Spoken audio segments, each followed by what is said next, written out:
ফেলবে বাবা।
নিজের জীবন বাজি রেখে আমাকে বাঁচালে। তুমি কে বাবা? আমার নাম শিশির। কিন্তু ওরা আপনাকে মারতে এসেছিল কেন? ওরা সন্ত্রাসী, চাঁদাবাজ। ওদের জন্য ব্যবসা করাই কঠিন হয়ে উঠেছে। আমি টেন্ডার সাবমিট করতে গিয়েছিলাম বলেই ওরা আমাকে মারার জন্য ধাওয়া করেছিল। বাবা, আমি ভেবেছিলাম পৃথিবী থেকে সত্য আর ন্যায়ের মৃত্যু হয়েছে, কিন্তু ওদের হাত থেকে বাঁচিয়ে তুমি আমার সেই ধারণাকে পাল্টে দিয়েছ। অন্যায়ের প্রতিবাদ করে তুমি আমার হৃদয় জয় করেছ। ধন্যবাদ তোমার জন্মদাতাকে। খবরদার, আমার বাবাকে নিয়ে কথা বলবেন না। সে অন্যায় করেছিল বলে আমিও তার সাথে সমস্ত সম্পর্ক ছিন্ন করে রাস্তায় রাস্তায় চাকরির জন্য ঘুরছি। তোমাকে আর চাকরি খুঁজতে হবে না। আজ থেকে আমার ব্যবসার সমস্ত দায়িত্ব তোমার। আমি কারো দয়া দাক্ষিণ্য আর করুণা নিয়ে বেঁচে থাকতে চাই না। এটা করুণা নয় বাবা, তোমার মেধা, শ্রম আর আমার টাকা। এই নাও আমার কার্ড। তুমি রমত করো না বাবা, নাও।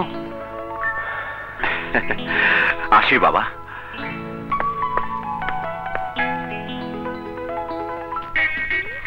কি তুমি কন্ট্রাক্টই করবে?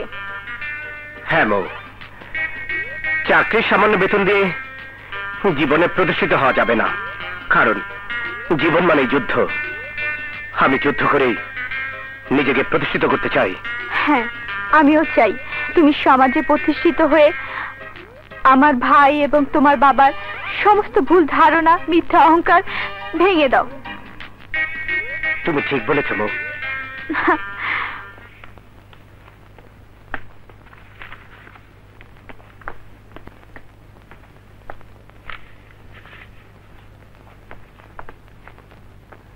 বিসমিল্লাহ বলে দাও। হে আল্লাহ,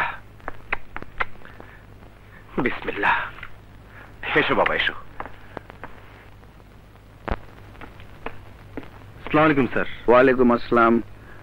আমাকে ডেকেছেন? হ্যাঁ, আমাদের কাজের খবর কি?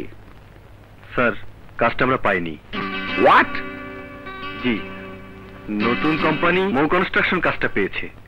মৌ কনস্ট্রাকশনের মালিক কে? শিশির চৌধুরী।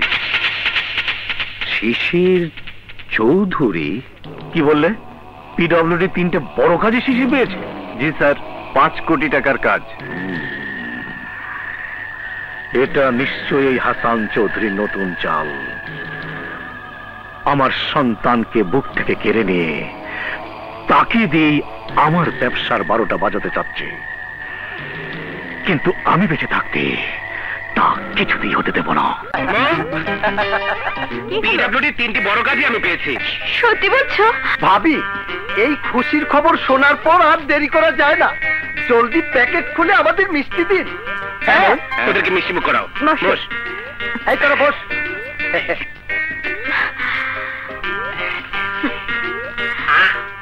1 2 3 4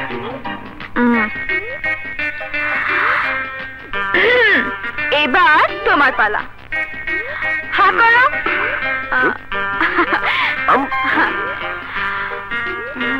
এবার তোমার পালা।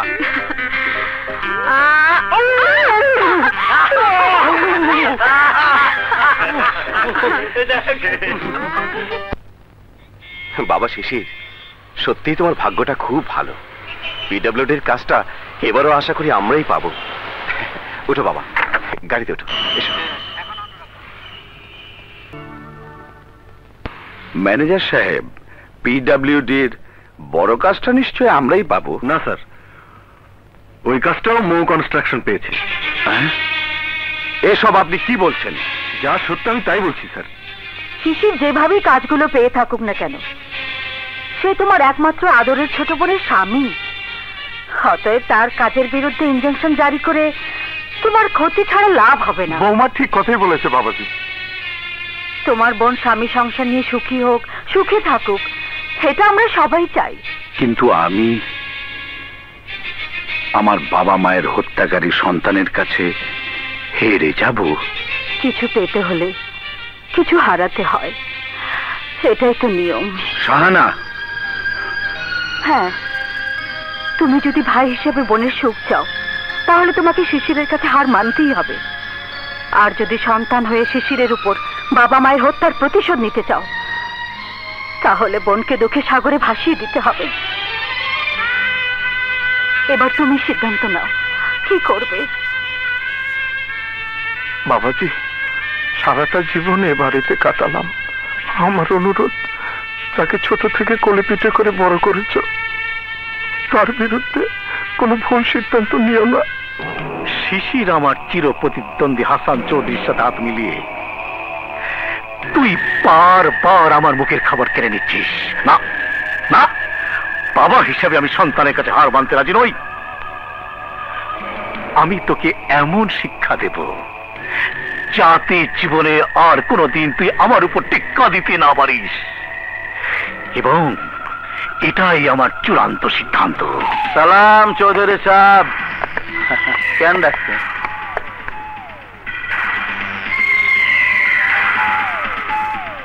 টাকার কোনো বিকল্প নাই। টাকা পাইলে পারি না এমন কোনো কাম নাই, সব সাফা করে দিব। সালাম সাহেব, এই চল।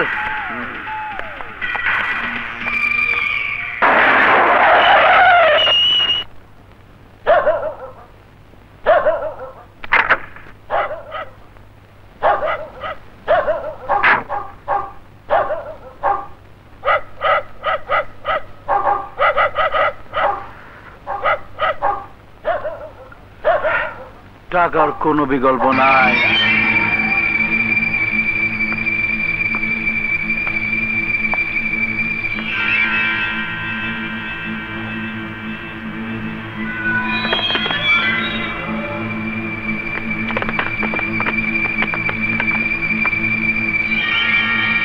তোরা কে চাস? আরে টাকার কোনো বিকল্প নাই। তোর লেগে একবার 50 লাখ টাকা হারাইছি, এইবার নগদ 10 লাখ টাকা পাইছি। এই পুটি কাবাব বানায় ফালা। কি? এই এটা